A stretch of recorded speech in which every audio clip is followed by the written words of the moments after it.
Olá, gente! Mais uma vez aqui nós estamos e desta vez nós vamos falar de um assunto diferente. Na verdade, é um desafio, tá? Eu quero ver quem é que vai ganhar esse desafio. Nós estamos comemorando esse ano, mais especificamente, foi no dia 13 deste mês, 30 anos do Estatuto da Criança e do Adolescente, que, para nós simplificarmos tudo, ECA. Então, a língua portuguesa desta semana vai tratar sobre esse assunto. 30 anos de ECA, ou ECA 30 anos. O que é, de fato, o ECA? Por que foi criado? Como isso pode contribuir para a nossa vida, tanto de jovens, adultos e principalmente das crianças, como de todos nós, desse conjunto, dessa sociedade. Como é que ela pode contribuir, que isso pode contribuir para a nossa vida em sociedade? Bem, em seguida, nós vamos ver em 6 minutos e alguns segundos o que é o ECA.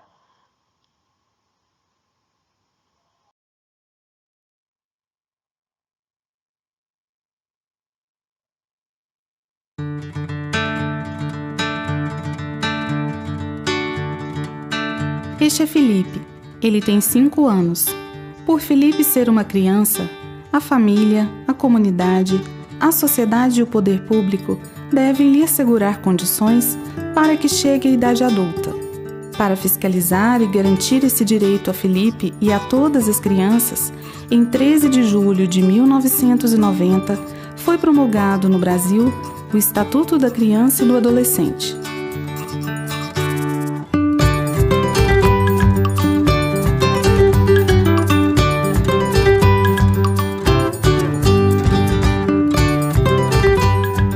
De acordo com o Estatuto da Criança e do Adolescente, todas as pessoas com idade de 0 a 12 anos são crianças e pessoas com idade entre 12 e 18 anos são adolescentes. Até a elaboração da Constituição de 1988, todas as leis direcionadas às crianças tinham um caráter punitivo, visavam proteger a sociedade do menor infrator. A Constituição de 1988 deu o primeiro passo para a criação de leis que pudessem proteger e dar apoio ao desenvolvimento dos menores. Os direitos fundamentais do Estatuto discorrem a respeito da vida e saúde,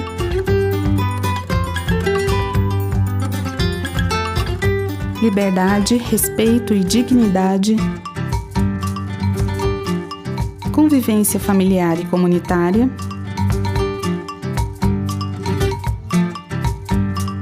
educação, cultura, esporte e lazer, profissionalização e proteção no trabalho. Com relação à vida e à saúde, o Estatuto apresenta os direitos da criança a partir da concepção, passando pelo período gestacional, nascimento e primeiros anos de vida. Sendo assim, é dever do Estado, por meio do Sistema Único de Saúde, assistir a mãe e a criança. Compete ao Conselho Tutelar fiscalizar casos de maus-tratos às crianças e adolescentes e à Justiça da Infância e Juventude acompanhar os casos de adoção.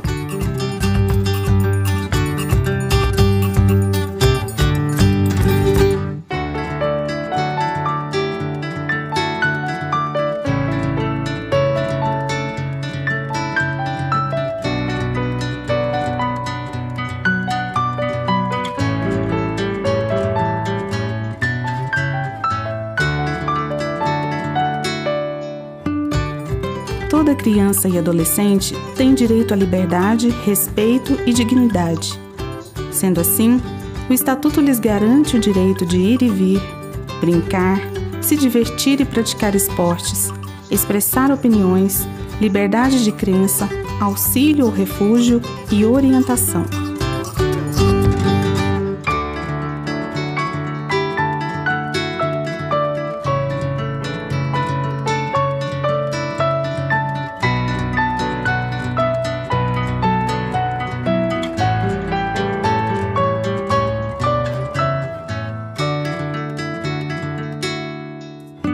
toda criança tem direito à convivência familiar e é dever do Poder Judiciário definir pela reintegração familiar ou colocação em família substituta quando necessário.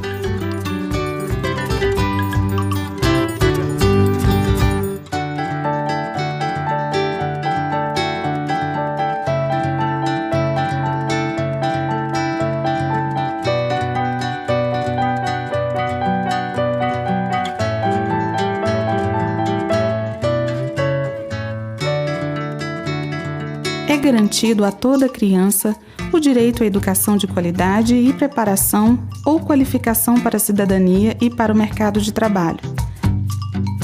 É garantido também o acesso à cultura, esporte e lazer.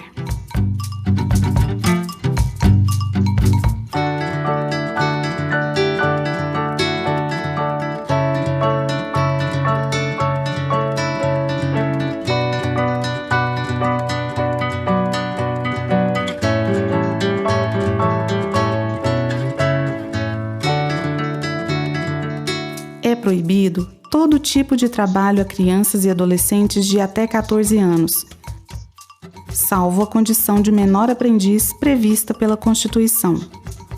Neste caso, deve ser assegurado ao adolescente o acesso à educação,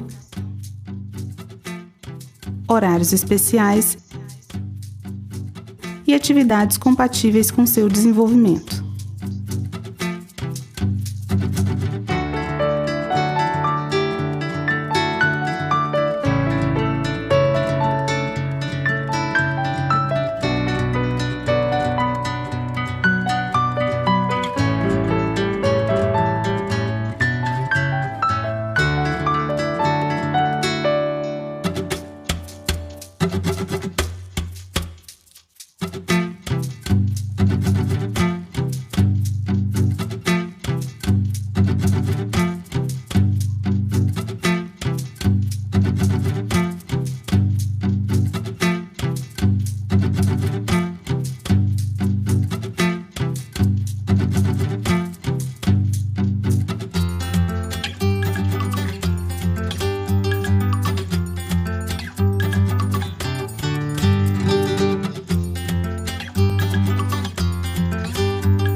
Muito bem. Então, diante desse vídeo, eu quero que vocês agora parem um pouco, pensem, reflitam e respondam. Diante de todos esses direitos garantidos, como eu posso ser protagonista da minha história? Você viu aí que você tem vários direitos. E os seus deveres? Te ajudam também a ser protagonista da sua história? Adianta você receber um roteiro bem preparado? Ter um figurino todo montado para você? Você receber, tem um diretor que vai te dirigir, que vai te orientar, câmeras sobre você e você não tem ação de nada. Que tipo de protagonista é você? Importante você pensar o que você vai fazer com esses direitos que você tem, tá? Mas surge uma outra questão. O que é de fato ser um protagonista? A gente sabe bem isso das histórias, dos filmes, são os personagens principais. E você é o personagem principal da sua própria história.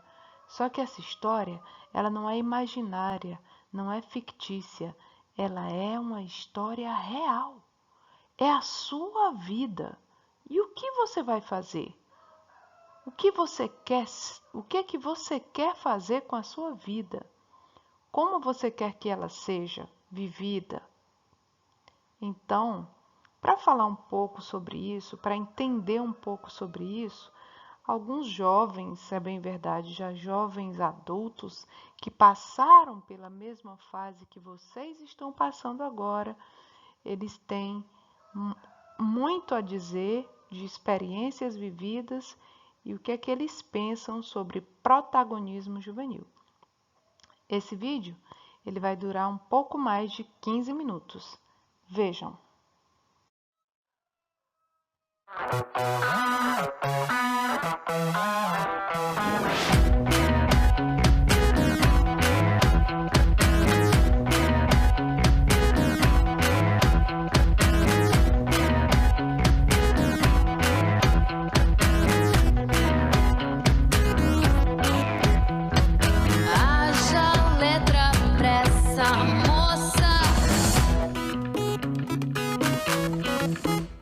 Hoje nós vamos ter aquela conversa sobre protagonismo juvenil. E estamos aqui com 4 jovens: Vitor Cândido, estudante de Direito; Roberta Salles, assistente social; Lucas Pablo de Oliveira, estudante de Comunicação; e Xande MC, estudante de Pedagogia. Protagonismo juvenil é ser livre. É saber que você é um cidadão, você, independente da sua idade, você consegue ter voz e consegue vivenciar os seus desejos e concretizá-los.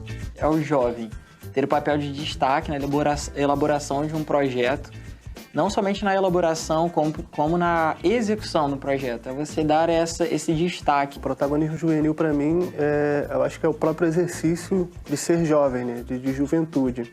É a gente entender essa potência, entender essa pessoa. Protagonismo juvenil, para mim, é uma forma de reconhecimento do jovem, sabendo que ele faz parte de um todo. E ele se reconhecendo dessa forma, ele vai ver que a expressão dele, o jeito que ele se expressa, a fala dele é importante para aquele ambiente. Vou fazer um trechinho que ele diz mais ou menos assim: ser pensante, saudável com bom ensino fundamental, diante do importante, rejeitar o superficial, perante que nos define, separe por classe social, comparando o valor de um ser humano com o preço do real. Muitas vezes os educadores, profissionais de saúde, professores, quando querem fazer um trabalho voltado para jovens, eles ficam muito preocupados com os recursos, O que é que eles vão usar, se são vídeos, que textos, que dinâmicas. Mas hoje a gente vai discutir o recurso mais importante, que é justamente a criatividade, o dinamismo dos próprios jovens. Mas para isso é preciso que esses jovens sejam valorizados e ouvidos. Vocês acham que os educadores, de maneira geral, eles ouvem os jovens? A questão de ouvir, eu acho que fica meio difícil, porque parece que tem uma distância muito grande, sabe? Até da própria experiência do jovem, da experiência do professor, da forma que ele está ali para poder dar aula, entendeu? Para poder explicar para o jovem. Todo o processo de educação, ele parte do princípio de que uma pessoa sabe e a outra não sabe, quando, na verdade, já existe uma troca de informação muito grande. O jovem já tem muita informação. Então, você entender o jovem como um igual e trocar saberes, assim, tá no lugar de ensinar e também de aprender, acho que é um princípio. O preparo do profissional que vai focar nessa ideologia do protagonismo tem que ser muito esmiuçado, assim, tem que realmente você explicar para ele e até para ver se ele se identifica com essa proposta. O educador, ele está no lugar de protagonista, Ele está ali para... Ele que é a pessoa que vai expor, ou vai ensinar, vai educar. E quando você pergunta, o educador ele vai ouvir o jovem, então o educador ele vai sair do lugar dele para deixar o jovem ir sentar e ouvir. Será que isso é fácil de fazer? O educador vai fazer isso? Então, de que maneira que a gente vai conseguir trabalhar assim? Não é uma questão burocrática, Não é só você chegar lá, é uma nova metodologia, vamos fazer assim, Quer dizer, isso exige esse trabalho que vocês falaram, que é um trabalho interno também desse educador, De poder olhar para o potencial do outro, não é isso? Ter essa generosidade para que o outro possa brilhar. Todos vocês são frutos de experiências super bem-sucedidas, né? E era legal que vocês pudessem compartilhar, assim, como vocês superaram essas dificuldades? Projetos que eu participei e que eu vivenciei que foram muito importantes para a minha formação e que me chamaram a atenção de maneiras diferentes. Primeiro, o Ponto de Cultura, né, o Centro de Cultura e Educação Lúdica da Rocinha. O Ponto de Cultura me deu a oportunidade de olhar para o lugar que eu morava de maneira diferente. Então, eu andei pela Rocinha, conversei com pessoas, entendi outros olhares sobre aquele lugar, entendi todas as histórias de luta, enfim, que compõem aquele espaço que eu moro e que tem tanta coisa, tanta informação, tanta gente, tanta história. O segundo foi o Rap da Saúde, a Rede de Adolescentes e Jovens Promotores da Saúde. Apesar de ser Rap da Saúde, eu acho que a gente não aprende só sobre saúde. Aqui eu aprendo sobre convívio, respeitar as pessoas. E, assim, é uma coisa que não é um estágio ou qualquer coisa assim, mas eu vou levar para toda a minha vida. E desde que esse projeto chega nessa comunidade, a gente já pode notar uma mudança muito, mas muito interessante de transformação da consciência dessa juventude que é atendida pelo programa e dos outros jovens que naturalmente vão sendo seduzidos pelo projeto. Eles conseguiram oxigenar o nosso dia a dia, o nosso cotidiano de trabalho, trazendo uma linguagem diferenciada. Eles estão nesse ambiente, eles transformam os nossos profissionais, eles ampliam o olhar do nosso profissional, né? O ouvido, uma escuta qualificada. O rap entendia a saúde não só como o cuidado do corpo, né? Mas também do protagonismo, do empoderamento, de você entender aquele lugar que você está e que dificuldades ele tem, como você pode contribuir, né? Então é uma transformação. E a Agência de Redes para a Juventude, que foi o projeto mais recente que eu participei, que é um projeto mesmo de você ofertar ferramentas, técnicas, informações para o jovem escrever um projeto de acordo com o que ele acha e identifica como um problema no seu território e executá-lo, né? Um caso até me chamou muito a atenção e dentro do processo da agência, do ciclo, existem jovens de idades diferentes, com experiências diferentes. Então tinha eu lá com 20 e poucos anos, que já tinha vivenciado algumas coisas, e tinha um moleque com 15 que ainda estava meio que se descobrindo e tal. E aí na hora de discutir ideias ele falou assim, eu queria fazer um espaço que a galera pudesse jogar videogame na laje da minha avó. Eu falei, cara, que viagem, assim, que coisa... Né? Tipo, ele gosta de fazer isso e quer fazer isso com outras pessoas. E aí eu falei, lógico, o pessoal não vai deixar ele fazer isso, né? Vai convencer ele de fazer outra coisa. Não, assim, o pessoal falou, é isso que você quer fazer? Então vamos incorporar isso ideia, vamos transformar ela num projeto. Eu falei, cara, que demais, assim. Então, você se coloca mesmo naquele lugar e dá significado para aquela ação que ele quer desenvolver. Comigo foi um pouquinho diferente, que na época eu novinha assim, por uns 14 anos, eu não fazia muita coisa, só saía com os amigos mesmo para andar de skate. Aí dessa eu conheci as rodas culturais que tem, as rodas de rima que tinha pelo Rio, de cada bairro tinha uma roda de rima. Aí eu de skate, cada dia da semana tinha uma roda diferente, aí pegava o meu skate e ia para cada roda. Aí lá eu conheci o rap, esse negócio de fazer improviso e tal. E dentro desse meio eu fui vendo outras vertentes, tá ligado? Que existe. Que além só de você chegar, de fazer uma rima, de saber rimar, existia aquela questão toda que a gente estava demonstrando, que a gente falava. De você ter o microfone na sua mão e ter aquela roda inteira para ouvir qual é a sua expressão, o que você tem a dizer. Queria recuperar duas coisas que vocês falaram, né? Bom, uma é para dar um esclarecimento, porque está muito engraçado isso aqui, porque ele trabalha com rap, com o que o rap é, né? Como um ritmo. E vocês se referem ao rap como a sigla, né? Que, na verdade, está inspirada na própria questão do rap, né? Porque o rap é um dos únicos estilos de música onde a letra é mais importante do que a própria música, não é isso? E no projeto, a ideia era essa também, né? É a fala dos jovens da comunidade que é mais importante do que qualquer outra coisa. Vocês estão falando também da importância do jovem ter oportunidade de crescimento e de investimento. E aí eu queria que vocês contassem um pouco, a partir dessa vivência de vocês no campo, o que vocês acharam que fez diferença, né, o trabalho de vocês para a comunidade? Foi a questão do empoderamento, né? Todas as experiências que eu citei, todos os 3 projetos, eles tinham essa bandeira, essa nuance do empoderamento. Então, à medida que você recebe informação, e mais do que informação, uma experiência, que é você lidar com aquela informação, né, fazer com que aquela informação gere outras ações, né, outros exercícios, você nunca mais volta a ser o mesmo. Né? Você se apropria daquilo e você leva aquilo para a sua vida. De quando você dá o acesso, na verdade, você dá o acesso ao jovem para trabalhar com protagonismo da comunidade, você acaba não só trazendo o jovem, como trazendo a comunidade. A gente começou com uma ideia simples, Viviane, era para falar sobre saúde, aí a gente inseriu o teatro ali como uma experiência prática, que foi um modo de quebrar gelo, dali com o público, para trazer os jovens, para trazer os pais dos jovens, os irmãos dos jovens, a comunidade em si, para estar mais junta.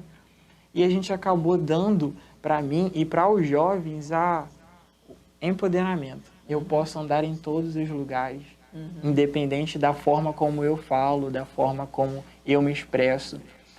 Eu preciso me aceitar, e eu acho que essa questão de aceitação é maravilhosa. Assim como eu lá também, lá em Manguinhos, existe também uma garotada, assim, uma juventude bem legal e bem ativa. E nós formulamos meio que um coletivo e tal. E dali a gente começou a fazer algumas intervenções na comunidade. Como tem a juventude que faz rap, tem uma galera que dança passinho, no caso do funk, tem uma galera que grafita. Nós começamos do nosso bolso mesmo, desenvolver os nossos projetos, com o que a gente tinha, com o que a gente arrumava. Quando a gente colocava lá o som, chamava uns MCs também de fora para fazer batalha. O interessante é que a criançada ficava, como mais uma brincadeira, a criançada ficava muito de perto assim, toda hora querendo rimar, pegar o microfone. Aí a gente começou a deixar lá com eles mesmos, e hoje em dia, quando você passa por assim, todo mundo pensa, aí para assim, você é MC e tal? Faz uma rima aí, vamos brincar. E que bacana, né? Porque você trouxe também essa coisa de como vocês são uma inspiração, né, para as outras gerações. E eu achei tão interessante você trazer também essa questão da batalha do conhecimento, do rap, da pessoa conseguir se expressar, né?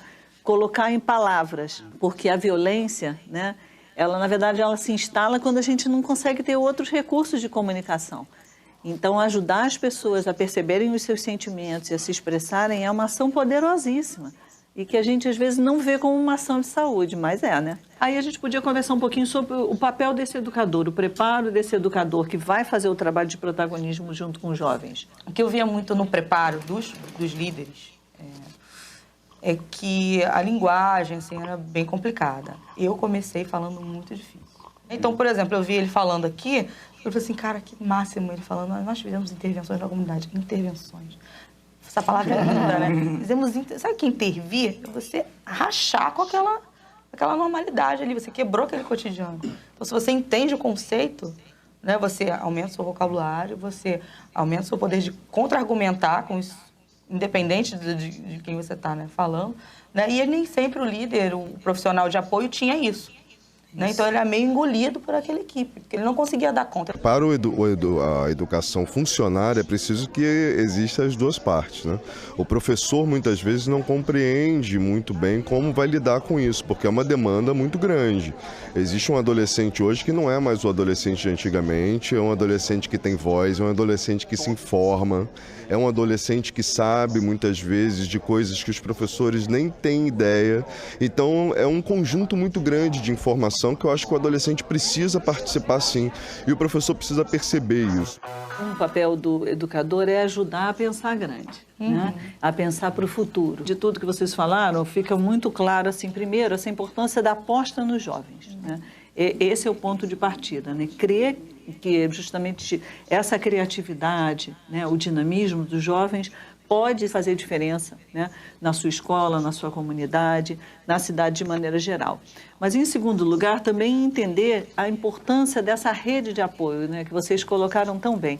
Né? Quer dizer, ele não vai fazer isso sozinho, não é empurrar para ele essa responsabilidade, é compartilhar, dividir essa responsabilidade e ir criando possibilidades para que o trabalho deles cada vez possa crescer mais. Eu ia comentar que é maneiro, às vezes, quando o jovem é protagonista e quando ele vê de fato que deu algo certo, isso já estimula muito mais, que ele fala assim, poxa, o que eu falei, o que eu fiz, onde que eu estava, o que eu escutei e como eu coloquei em prática, realmente deu certo. A pessoa, tipo, caramba, mano. Entendeu? Eu participei daquilo ali, né? Eu participei, eu me fiz presente. Verdade.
E aí, legal? Gostaram? Pensa mais um pouquinho sobre o que vocês acabaram de ver, tá? Vamos para frente, então? Agora é com você. Diante de tudo isso, de todas as informações que vocês tiveram, depoimentos, essa entrevista muito legal com esses 4 jovens aí, protagonistas das suas histórias, dos seus projetos de vida, eles projetaram isso e acabam que ajudando também outras pessoas a perceber, outras crianças, outros jovens, a perceberem o que realmente fazer para a realização de um projeto de vida. Bem, nós vimos que alguns fatores nós ainda precisamos melhorar, mas quando eu digo agora é com você, o que é que eu quero que você faça? Você vai elaborar um cordel, um rap, enfim, uma rima poética, um texto poético sobre o seguinte tema: protagonismo juvenil e os 30 anos do Estatuto da Criança e do Adolescente. Você já sabe o que é o Estatuto da Criança e do Adolescente. E você também já deve saber o que é o protagonismo juvenil. Depois de o texto pronto, você deve gravar um vídeo em que você mesmo recita ou declama o seu poema, o seu texto, e você precisa estar fardado no momento que você estiver gravando esse vídeo, ok? É para enviar, é a terceira questão, enviar até às 11 horas da sexta-feira, dia 24. Isto é, amanhã.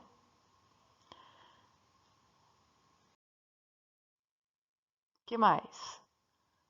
Ao produzir o seu texto poético, você considere esses pontos, esses 5 pontinhos. Primeiro, o que é o ECA? Então, você pode começar o seu texto falando sobre o que é o ECA. Não esqueça de dar um título para o seu texto, ok?